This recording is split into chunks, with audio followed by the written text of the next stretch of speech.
No, quit clapping. I'm up here. Clap.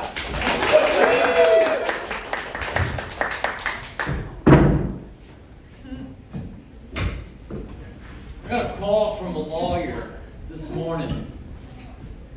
He gave me Alex Jones's PIN number. You guys see that new Alex Jones special? It had a $4.3 million budget.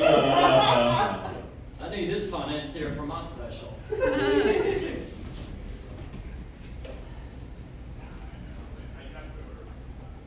I got a bunch of weird friends, and one of them's a strip club guy. You know the strip club guy? No. He knows the strippers' names. Like he's got a special lap dance pants. He eats the food. Strip club guy. I was about a decade ago deploying with my strip club guy friend Dan. We were deployed to Qatar. Nothing badass. It's not an awesome deployment. It's none of that phony support the troops horse shit. Deploying to Qatar, Doha, Qatar, is like deploying to Provo, Utah. It's just a boring city filled with rich religious pedophiles.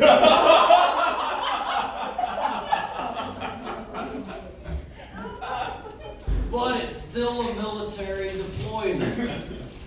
And Dan, in all of his wisdom, is like, hey man, you know, when we deploy, we're using communal showers with dudes, and we're gonna see a lot of wieners. We should probably go see some titties tonight. And I said, yeah, because when we deploy to Qatar, the dick to pussy ratio is gonna be way askew. Don't worry, I'm an optimist though. The dick to titty ratio is twice as good. Only math joke you're gonna hear tonight. Aww.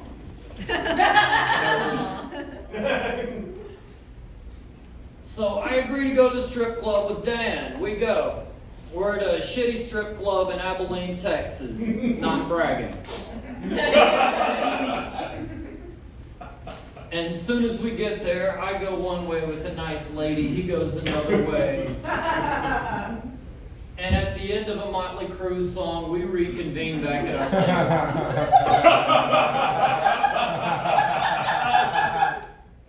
That's the strip club protocol. I haven't been to one in over a decade, but I still know the protocol. And Dan just looks at me as soon as he gets to the table and he says, we need to go right now. I said, okay. Grab my shit, let's go. Because I don't ask questions. When a large Texas cornbread boy comes up to you in a bar and says, time to go.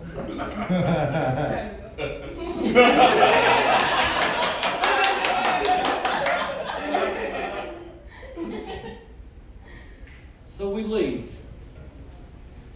Get back to my house, and I look at Dan. I said, what the fuck just happened? Now we're safe. It's question time. And he looked at me, and he went, I robbed that bitch.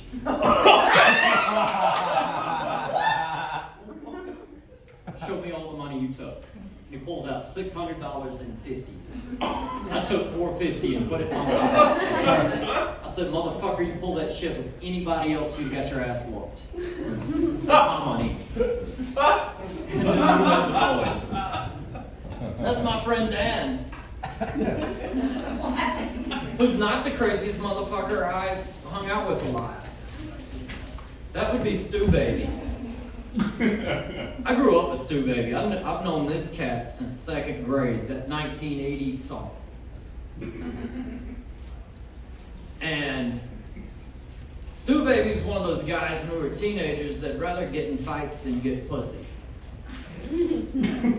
What's strange is Stu Baby was a good-looking dude that always had hot girlfriends. His hot girlfriends had hot girlfriends. All right, you You guys are with it. The fallout Pinocha that came my way was one hanging out with me. So one night, I just got my driver's license. I'm in my shitty 85 Nissan Stanza, because I'm a fucking pimp. And we're gonna go visit these girls. Stu baby, while I'm driving, looks me dead in the eyes and says, "Hey cuz, I don't know if I want to see my girlfriend tonight, or if I want to get in a fight." My skinny ass looks at Stu baby and says, "Hey cuz, there's pussy at the end of one yellow brick road, and me getting my ass kicked in the other. I'm 16 years old, I weigh 95 pounds, and I'm an inch taller back then than I am now. Me in a fight at this point in my life was just don't get hit, don't get hit, don't get hit, don't get hit, don't get hit." Somehow, miraculously, I didn't get hit very much. Should have been playing the lotto back then. But I knew at that moment not to, I gotta quit hanging out with Stu baby. I just gotta, quit hanging out with so many psychopaths. But I do convince Stu baby, let's not go get in a fight, let's go visit some girls. And then he has a brilliant idea. "Hey cuz, let's stop off, get some beer first." So we did what every 17-year-old does.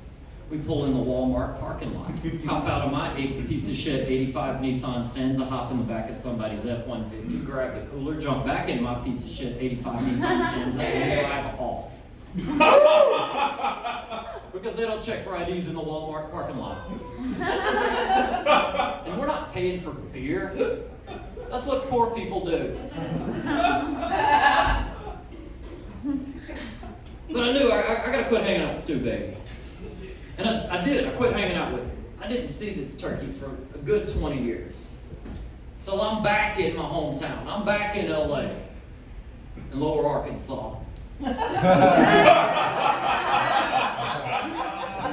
don't need to give it up to that joke. That's the best part.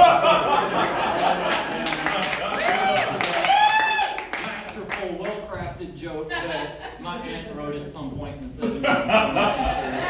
And all the women I grew up with go, "We're from LA, Lower Arkansas."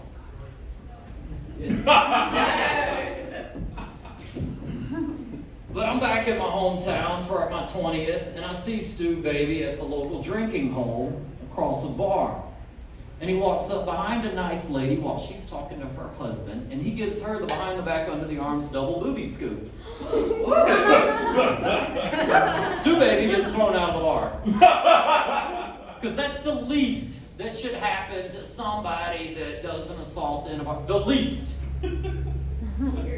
He goes across the street to his truck. I don't know if you guys know this, but guys in Arkansas drive trucks. I drive a Chevy truck. My daddy drives a Chevy truck. My daddy's daddy drives a Chevy truck. We a Chevy truck family. We don't drive no pussy Ford. You know what Ford stands for, don't you? Fix it again, Tony. When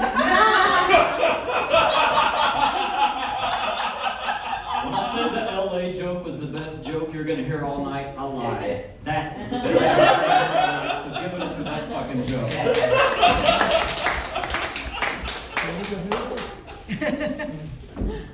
I see Stu baby the next day at a grocery store, and he says, "Hey cuz, I'm going to get in the UFC." "No, you're not. You're 40. That ain't happening, dog."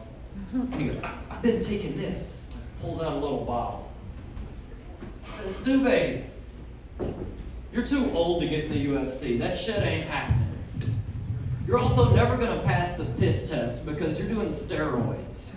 If you have these illusions of grandeur, why don't you go to little bitty theaters in downtown Tucson and tell big jokes like a